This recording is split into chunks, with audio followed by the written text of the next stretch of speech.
Why it is important to provide universal design for learning in community college.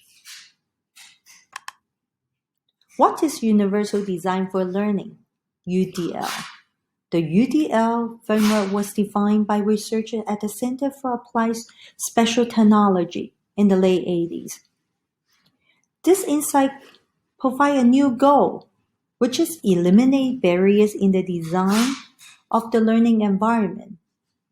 This helped to saying that is regarding of the students' cultural backgrounds, race, socioeconomic status, gender, language ability, reading, writing, or math proficiency. UDL makes sure all students have equal opportunity to learn. Why is UDL important in community college?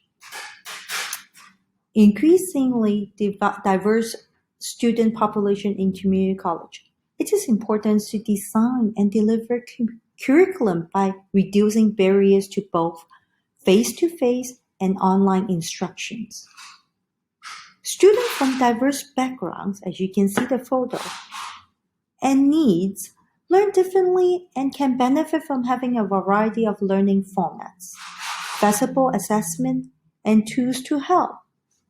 By incorporating digital technology, diverse students improve accessibility in learning opportunity and increase student success. As you can see, you use computer, YouTube video, or presentations. It's just a couple examples. Now we're going to talk about how UDL help to meet the needs of diverse student space. Let's watch the video.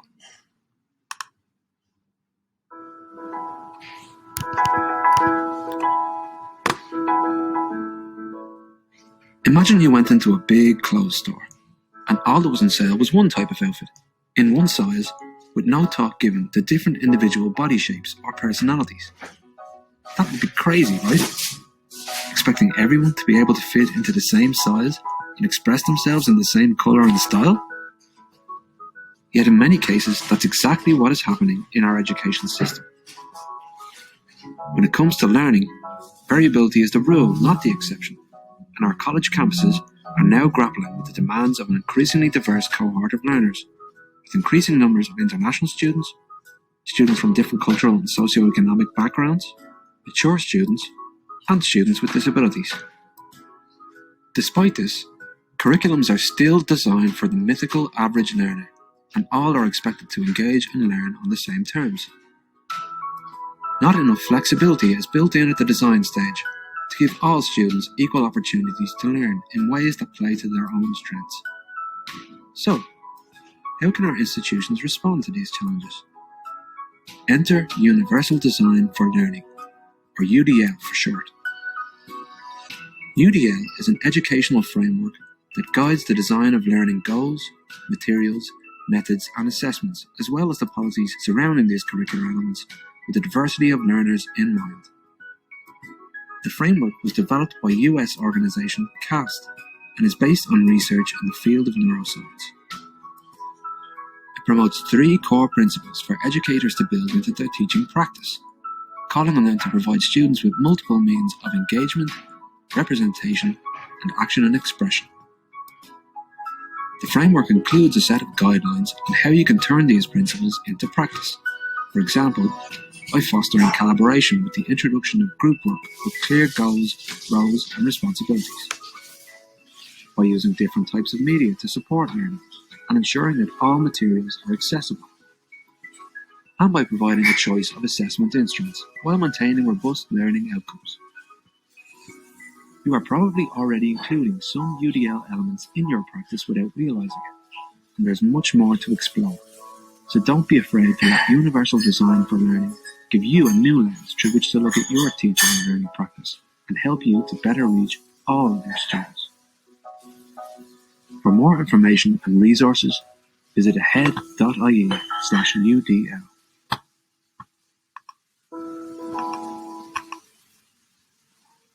Now, we already talked about the 3 UDL principles: multiple media of engagement, multiple means of representation, and multiple means of action and expression.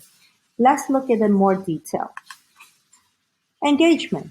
Understand the learner's interest, provide challenging activities, and motivating them to learn. This is what we call why of learning. What motivates students to learn are different with individuals. It can be the learning goal, being appreciated, find a job, want to get the knowledge, or graduate. It is important to provide different means for students to engage learning, such as provide choices of topics for assignments. Students can use different means for doing their assignment, such as written, video, audio recording, or class presentation to reach the learning objectives. Online discussion posts can be written or audio recording. Using visuals to clarify vocabulary terms can help to engage students with audio impairments or English as a language learner or struggling reader. Align learning goals with students' personal experience or current events. Provide ongoing feedback and encouragements to foster collaborative and community.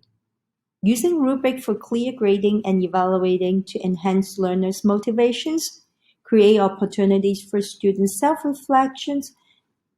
More self-awareness will increase their engagement. Second, representations. By giving learners different ways of acquire information, knowledge, and skill. Let's watch a video. It's about flexible material and instructions.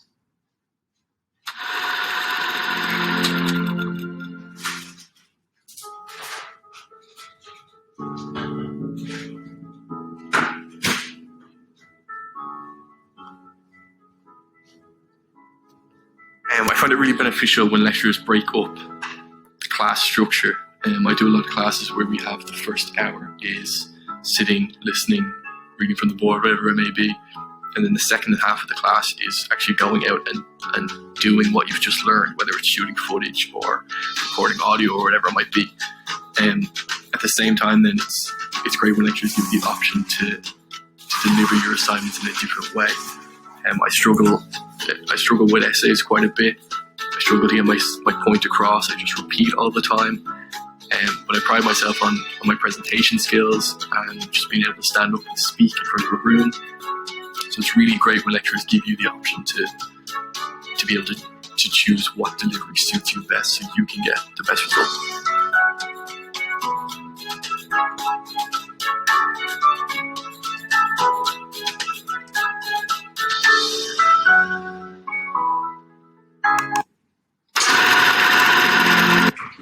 Some students may enjoy reading a textbook, others are motivated by listening to podcasts. Instead of one-size-fits-all solution, instructional content should present in different means, such as text, multimedia, visual content, graph, chart, interactive contents like games, plays, debate, real-life demonstrations, field trips, experiments. Be mindful for all audio and visual material should provide captions and written transcriptions for students with different needs, such as visual or audio impaired student, English as a second language learner. Educators can use digital technologies such as software to provide more accessibility content, such as VoiceThread or enlarged prints. Last but not least is the action and expressions. By encouraging students to use different ways of demonstrating what they've learned, here's a video about actions expressions. Let's watch.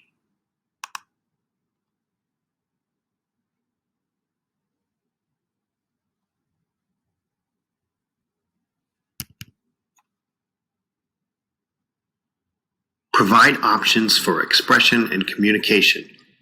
In the second guideline, we allow students to determine the means of expression. Here's where many folks find the need to reframe their notions of how to assess their students. If the goal is the demonstration of content, why do we so often limit the students to one means to express knowledge? We'll talk more about choice assignments in greater detail but here's a basic example that sums up the concept.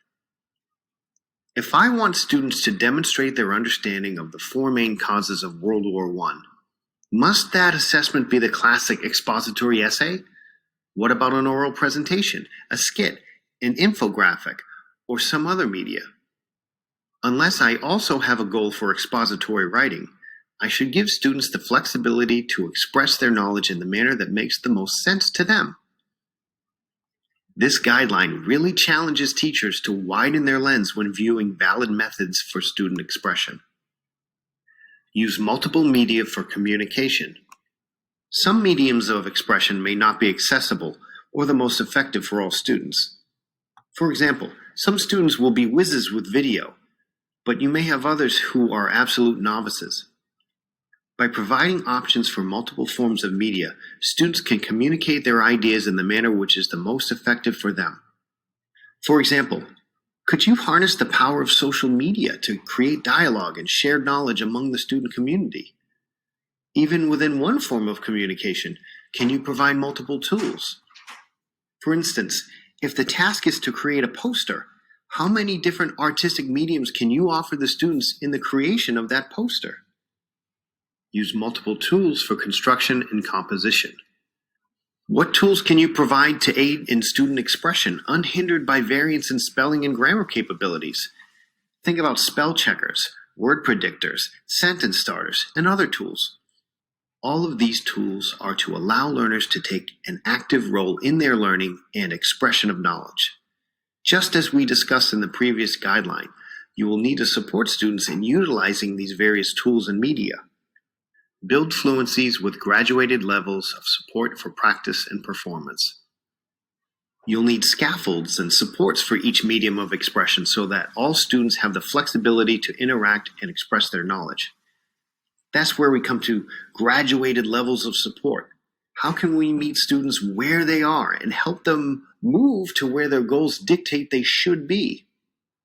We're moving towards autonomous learners, but there's a progression that has to take place. This checkpoint, in essence, is differentiation. However, it's important to make clear that UDL challenges you to embed differentiation into every lesson regardless of population, rather than starting from an individual student perspective and building scaffolds specifically for that student. As with all these guidelines, check your resources section for. Well, this is action and expression is how we learn. Students learn differently and also demonstrate their learning differently.